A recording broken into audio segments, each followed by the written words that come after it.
আসসালামু আলাইকুম। Hello everyone, কেমন আছেন সবাই? আশা করছি আল্লাহর রহমতে সবাই বেশ ভালো আছেন। পবিত্র মদিনাতুল মুনাওয়ারা থেকে আপনাদের সবাইকে জানাচ্ছি স্বাগতম।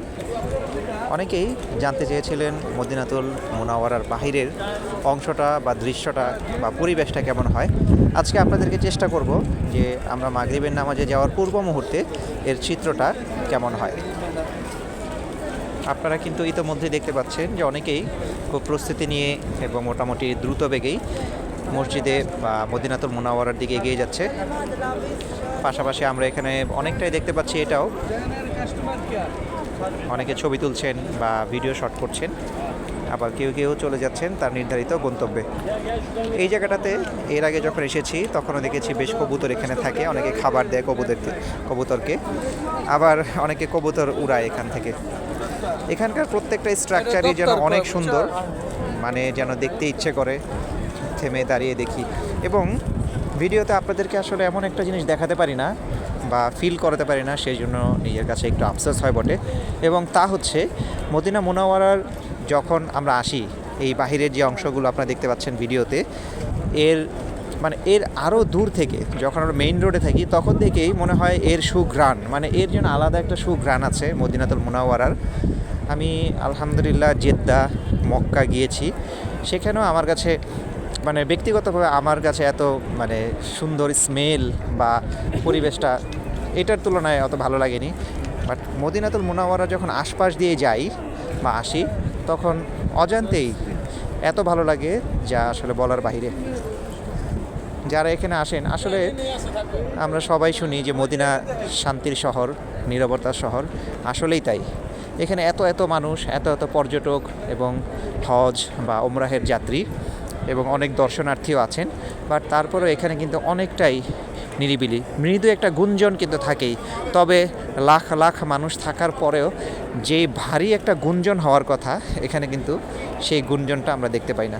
ভিডিওতে আপনাদেরকে কিন্তু আংশিকভাবে আমি একটু দেখানোর চেষ্টা করছি।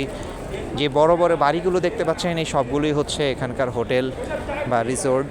এখানে আসেন যারা ট্যুরিস্ট আছেন, যারা উমরার যাত্রী আছেন, তারা মূলত এখানে আসেন। এছাড়াও আমি যতটুকু দেখাচ্ছি, এছাড়াও আরও অসংখ্য হোটেল এবং রিসোর্ট কিন্তু এখানে রয়েছে, আপনারা কিন্তু সেটা দেখতে পারবেন। তবে আমি ভিডিওতে হয়তো অনেক কিছু আপনাদেরকে দেখাতে পারিনি বা সেটা হয়তো পসিবল হয়নি। বাট এছাড়াও আমি চেষ্টা করব আপনাদেরকে মোটামুটি যতটা পসিবল তথ্য দেখানোর বা চিত্র দেখানোর। এখানে যেটা দেখতে পাচ্ছেন, এখানে সর্বক্ষণই মোটামুটি একটা ক্লিনিং প্রক্রিয়া বা প্রসেস চলতেই থাকে।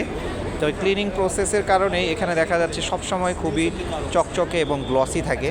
যখন মূলত এখানে আমরা আসি সবাই জুতো পরেই থাকে। ইভেন মসজিদে নববীর যে মূল চত্বর যেটা আছে, মূল চত্বরে আপনার ঢোকার আগ মুহূর্ত পর্যন্ত তখনও কিন্তু দেখা যায় আপনার সবাই জুতো পরেই যায়, যে দেখতে পাচ্ছেন জুতো পরেই যাচ্ছে। বাট যেহেতু জায়গাটা খুব শুকনো এবং ড্রাই এবং সেখানে কাদাযুক্ত হওয়ার তেমন কোনো সম্ভাবনা নেই। এখন আপনাদেরকে যে চিত্র দেখতে পাচ্ছেন, এখানে যে ছোট্ট একটা গাড়ি দেখা যাচ্ছে, এটাতে করে দেখা যাচ্ছে, আমরা অনেক সময় দেখেছি যে জমজম কূপের যে পানিগুলো বা পানির জারগুলো এটা দিয়ে নিয়ে আসা হয়। এখানে সব কিছুই খুবই অটোমেটেড সিস্টেম এমন, এবং যারা এখানে ওয়ার্কার যারা আছেন বা এমপ্লয়ি যারা আছেন, তারা খুবই দায়িত্বশীলতার সাথে এই কাজগুলো করেন। মুহূর্তের মধ্যেই দেখা যায় কোথাও যদি একটু ময়লা বা ডাস্ট থাকে, সাথে সাথেই তারা এটা এসে কিন্তু ক্লিন করে ফেলেন। আমরা এখন যে এরিয়াতে ঢুকেছি, এই এরিয়ার অধিকাংশ বা এই এরিয়াটুকুই মূলত যারা ফিমেল পার্সন যারা আছেন তাদের জন্য নামাজের বা ইবাদতের জন্য নির্ধারিত স্থান। তবে যেহেতু নামাজের অনেকটা সময় হয়ে গিয়েছে, আমরা পুরুষদের টয়লেট বা অজুখানা সেভাবে খুঁজে পাচ্ছিলাম না। তো এখন আমরা পেয়েছি, তো পাওয়ার ফলে আমরা এদিক দিয়ে যাচ্ছি। তো অজু শেষ করে তারপর আমরা নামাজের জন্য প্রস্তুতি নিয়ে নিব। এটাও নামাজের প্রস্তুতি।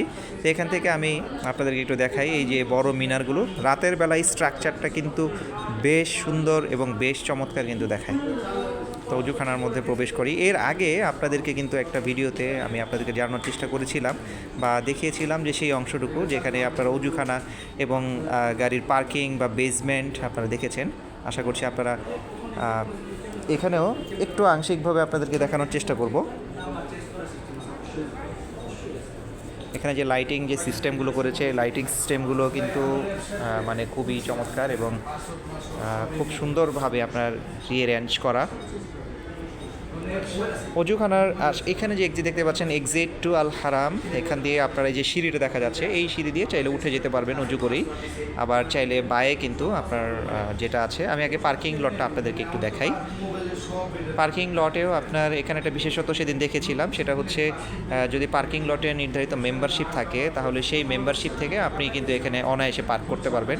বাট অনেক সময় জুম্মার নামাজের সময় সেটা দেখা যায় পার্কিং প্লেসে কিন্তু প্লেস থাকে না, তবে যাদের মেম্বারশিপ করা থাকে তারা কিন্তু এখান থেকে করে নিতে পারেন, মানে গাড়ি রাখার জন্য অবশ্যই এই প্লেসটা পেয়ে যান। আর যে এসকেলেটর দেখতে পাচ্ছেন, এই এক্সেলেটর দিয়েই মূলত উপরে উঠে চলে যাওয়া যাবে অজু শেষ করে বা আপনার ফ্রেশ রুমের কাজ শেষ করে। আর এই হচ্ছে অজুখানা, সবসময় খুব পরিষ্কার এবং চকচকে থাকে। এবং আরেকটি বিষয় হচ্ছে, আমি এর আগে দেখিয়েছিলাম যে কোয়ালিটি সিস্টেমটা, ডান পাশে যে নবটা দেখতে পাচ্ছেন, নবটা ডান দিকে ঘুরলেই পানি চলে আসে, আর বাঁ দিকে অফ। এছাড়াও কেউ যদি জ্যাকেট বা কোনো ধরনের এক্সট্রা ড্রেস থাকে তাহলে সেটাও এখানে রাখতে পারেন।